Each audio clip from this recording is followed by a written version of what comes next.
नमस्कार। आज के लेक्चर में हम बात करेंगे टेम्परेचर स्ट्रेस या थर्मल स्ट्रेसेस की। जो तापीय प्रतिबल हैं उनकी अपने बात करेंगे। तो थर्मल स्ट्रेसेस या टेम्परेचर स्ट्रेसेस क्या होते हैं उनके बारे में अपने बात करेंगे। कोई भी पदार्थ जब उसका तापमान बढ़ाया जाता है या उसके तापमान में परिवर्तन किया जाता है, तो जब वो परिवर्तन पॉजिटिव यानी कि इंक्रीजिंग मोड में होता है, यानी कि उसका तापमान बढ़ाया जाता है तो वो फैलता है, और जब किसी पदार्थ का तापमान कम किया जाता है तो वो सिकुड़ता है। और जो जितने भी मेटल्स हैं वो सब भी इसी नियम का पालन करते हैं। तो जब भी अपने इंडस्ट्रियल वर्क के लिए या स्ट्रक्चरल मेंबर्स के लिए मटेरियल सेलेक्ट करते हैं तो हम इस चीज का ध्यान रखते हैं कि उसका एक्सपोजर कितने टेम्परेचर पे होगा, उसमें एक्सपोजर में टेम्परेचर वेरिएशन कितना आएगा। तो उस चीज को ध्यान में रखते हुए हम जो उसके थर्मल स्ट्रेसेस हैं या जो तापीय प्रतिबल है उनकी गणना भी करते हैं कि उस मेंबर में कितने थर्मल स्ट्रेसेस आएंगे। तो हम देखते हैं कि एक पार्ट है अपने पास में ABCD, उसका हमने T डिग्री सेंटीग्रेड से उसका ताप परिवर्तित किया, यानी कि उसका टेम्परेचर जो है वो T डिग्री सेंटीग्रेड से चेंज किया, बढ़ा दिया, तो वो अपनी सभी विमाओं में फैलेगा। उसकी लंबाई में भी परिवर्तन होगा और उसकी चौड़ाई में भी परिवर्तन होगा और उसकी मोटाई में भी परिवर्तन होगा। तो इस प्रकार उसकी जो विमाओं में चेंज हुआ है उसके कारण उसमें कुछ तापीय विकृति उत्पन्न होगी, और वो तापीय विकृति कितनी होगी?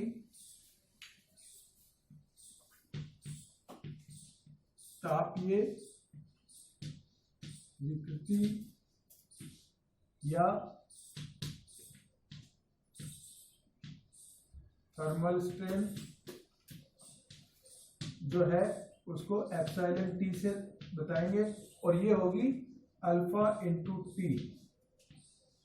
यहां ये है पदार्थ का थर्मल एक्सपांशन कोफिशिएंट या थर्मल कॉन्ट्रैक्शन कोफिशिएंट, और ये है चेंज इन टेम्परेचर कि पदार्थ के तापमान में कितना परिवर्तन किया गया है। इन दोनों का जो गुणनफल है वो उसकी तापीय विकृति के बराबर होता है। और ये जो अल्फा है ये पदार्थ का थर्मल एक्सपांशन कोफिशिएंट या कॉन्ट्रैक्शन कोफिशिएंट है जो उसकी तापीय प्रवृत्ति पर निर्भर करता है। जब ये जो परिवर्तन हुआ उसके कारण से ये थर्मल विकृति इसमें आई है। तो अब हम देखते हैं कि ये जो बार है इसका एक सिंपल एग्जांपल लेते हैं अपने यूनिफॉर्म बार का, कि जिसका cross section through out the same है। मान लिया कि अपनी एक बार है AB,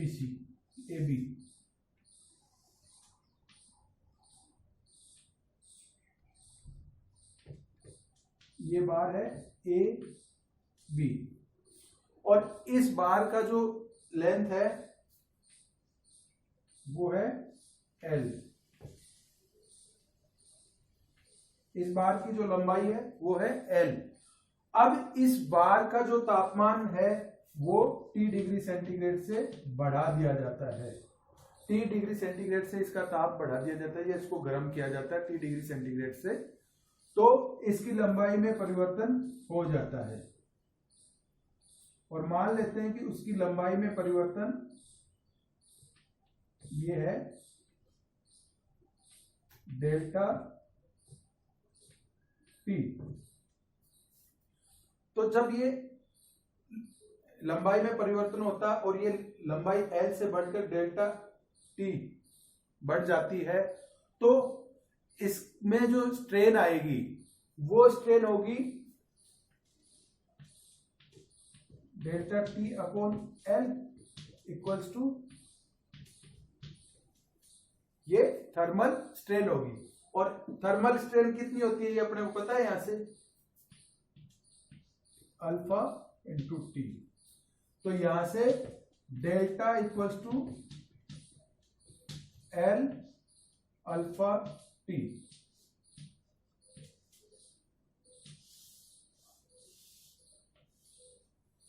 तो जो बार है सिंपल बार है और उसको जब T डिग्री सेंटीग्रेड से उसका तापमान बढ़ाते हैं तो उसकी लंबाई में जो परिवर्तन होता है वो होता है L अल्फा T।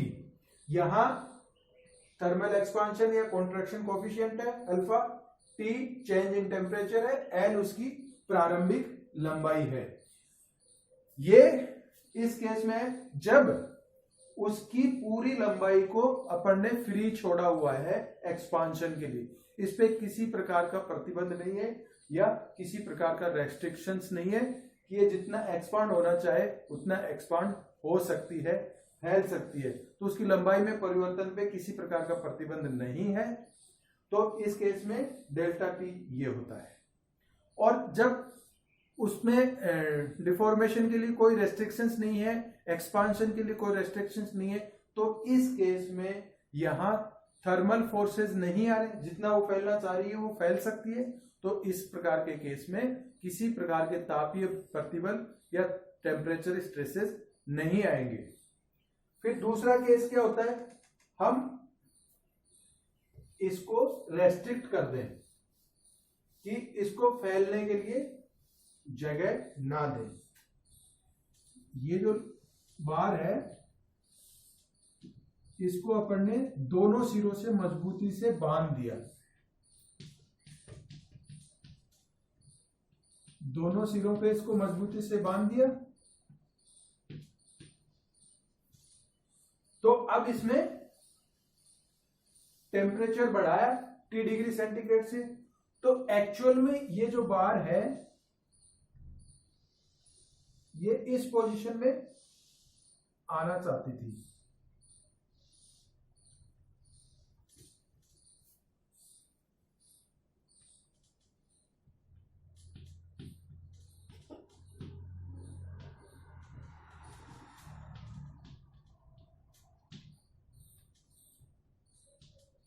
ये डेल्टा टी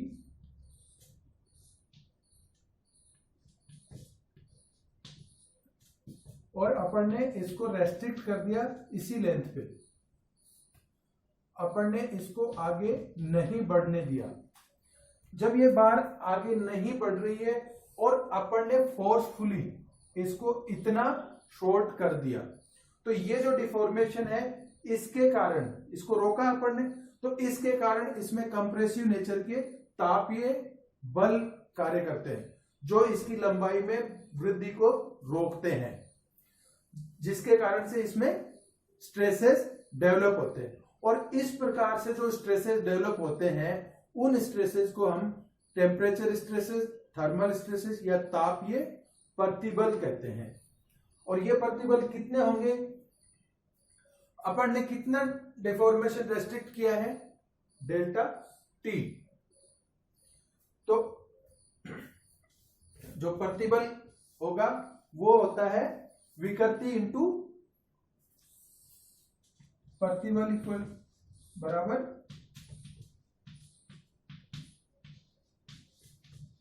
विकृति गुणा यंग मापांक।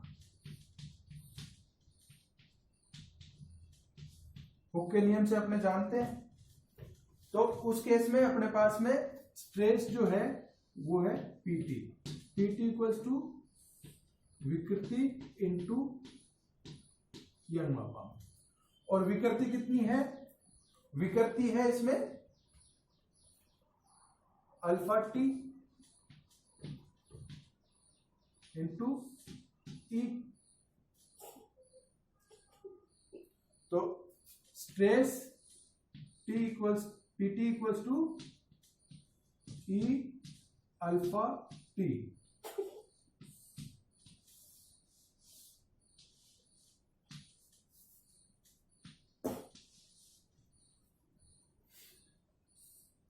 तो इस केस में अपने पास में ये आ गया, स्ट्रेस की वैल्यू आ गई। स्ट्रेस जो है वो दिया जाएगा PT equals to E alpha T. E यहाँ पे यंग मापांक गुणांक है, यंग मापांक है। अल्फा है वो है थर्मल एक्सपांशन कोएफिशिएंट मटेरियल का, टी है चेंज इन टेम्परेचर, अपन ने उसके टेम्परेचर में कितना परिवर्तन किया है। तो अब अपने पास में कुछ फॉर्मूला है। तो सबसे पहला है स्ट्रेन का, स्ट्रेन है अल्फा टी। डिफॉर्मेशन कितना होगा, delta T L alpha T. और अगर उसका रेस्ट्रिक्टेड है, एक्सपांशन को अपने रेस्ट्रिक्ट करते हैं, तो उसमें जो थर्मल स्ट्रेसेस आएंगे वो होंगे ई अल्फा टी, ए बी और ये सी। ये तीन इक्वेशन अपने पास में हो गई। अब हम इनको देखते हैं। अब तीसरा केस क्या होता है, तीसरे केस में क्या है कि अपन ने जो ये जो सपोर्ट बांधी है, ये जो सपोर्ट है ये हिल जाती है या खिसक जाती है। ये मान लीजिए कि ये सपोर्ट ए डिस्टेंस से खिसक गई।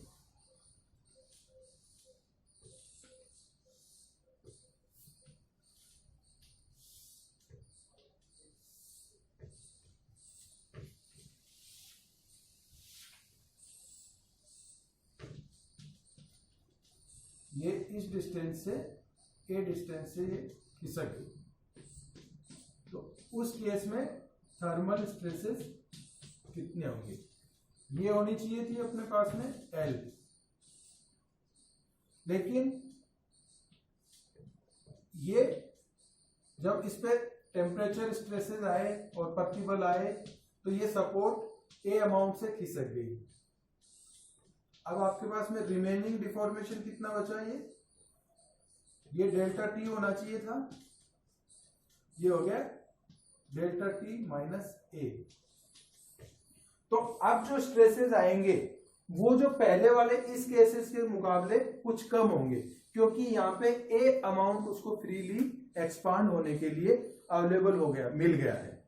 तो उस केस में जो स्ट्रेसेस आएंगे वो अपने अभी देखते हैं।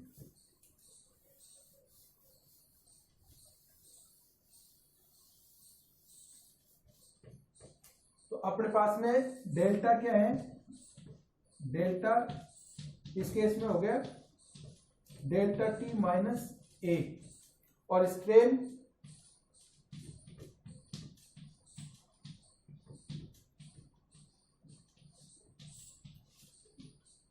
एल, और स्ट्रेस कितने हो जाएंगे, पीटी इक्वल्स टू ई। तो ये हो जाएंगे PT equals to delta T minus A into E upon L.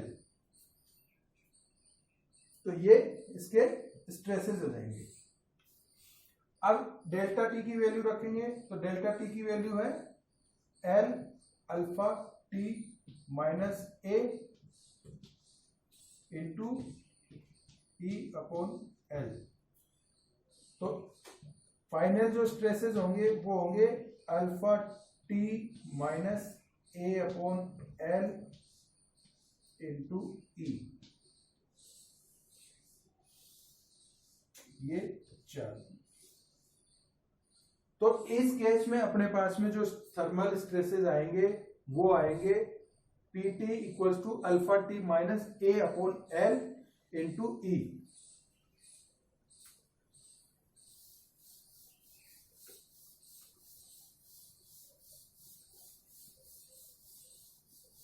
तो अपने पास में जो स्ट्रेसेस की वैल्यू है वो है पीटी इक्वल्स टू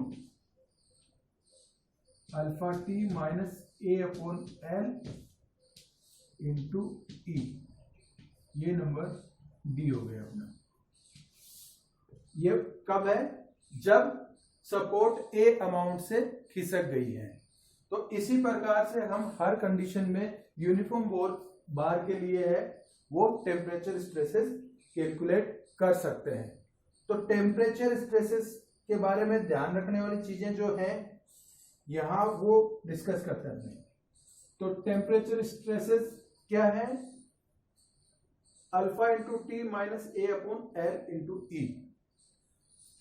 और जब बार को कंप्लीटली रेस्ट्रिक्ट कर देते हैं तो उस केस में जो अपने पास में टेम्परेचर स्ट्रेसेस थे वो थे ई अल्फा टी, ये इक्वेशन थी अपनी सी, और डेल्टा था अपने पास में एल अल्फा टी, और स्ट्रेन थी अल्फा टी। तो अब ये देखो स्ट्रेस वाले जो फॉर्मूला है उसमें स्ट्रेस जो है वो डिपेंड करता है यंग मॉडुलस पे, थर्मल एक्सपांशन कोएफिशिएंट पे और टेम्परेचर चेंज पे। तो यहां कहीं भी स्ट्रेस जो है वो बार के क्रॉस सेक्शनल एरिया पे डिपेंड नहीं करता है। तो जो अपना थर्मल स्ट्रेसेस जो आते हैं या जो थर्मल स्ट्रेसेस आएंगे वो क्रॉस सेक्शनल एरिया पे डिपेंड नहीं करेंगे। थर्मल स्ट्रेसेस जो है पदार्थ की प्रकृति या उसकी प्रत्यास्थता गुणांक पर निर्भर करते हैं और उसकी थर्मल प्रॉपर्टी पे निर्भर करते हैं और उसमें तापमान में परिवर्तन पर निर्भर करते हैं। वो उसके क्रॉस सेक्शनल एरिया पे निर्भर नहीं करते हैं।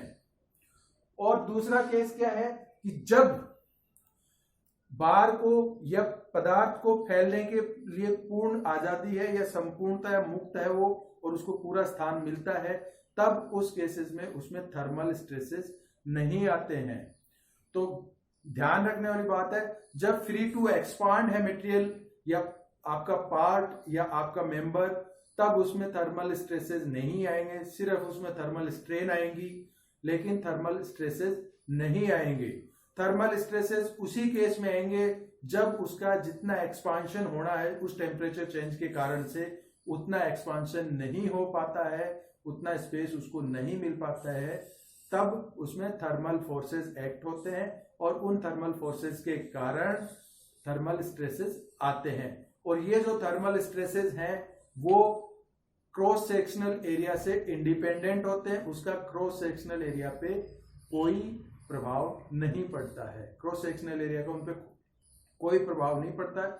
वो उसके यंग मॉडुलस पे डिपेंड करते हैं, उसके थर्मल प्रॉपर्टी अल्फा पे डिपेंड करते हैं और उसके तापमान में परिवर्तन पर निर्भर करते हैं। तो इस प्रकार से हम कह सकते हैं कि यूनिफॉर्म बार जो है उनमें जो थर्मल स्ट्रेसेस आएंगे वो ये तीन केसेस होंगे। पहला केस होगा जब वो फ्री टू एक्सपांड होगा, उस केस में कोई स्ट्रेसेस नहीं आएंगे। दूसरा केस जो है कि उसको कंप्लीटली रेस्ट्रिक्ट किया हुआ है, तब उसमें जो स्ट्रेसेस आएंगे वो ये होंगे। और तीसरा केस जो है जब उसकी जो सपोर्ट है वो ए अमाउंट से खिसक जाती है, तो उस केस में ये थर्मल स्ट्रेसेस आएंगे। तो इस चीज का अपने को ध्यान रखना है। अगली क्लास में हम कंपोजिट बार में थर्मल स्ट्रेसेस कैसे आएंगे उनको कैलकुलेट करेंगे, उनको कैसे सोल्व करेंगे ये अपने डिस्कस करेंगे। धन्यवाद।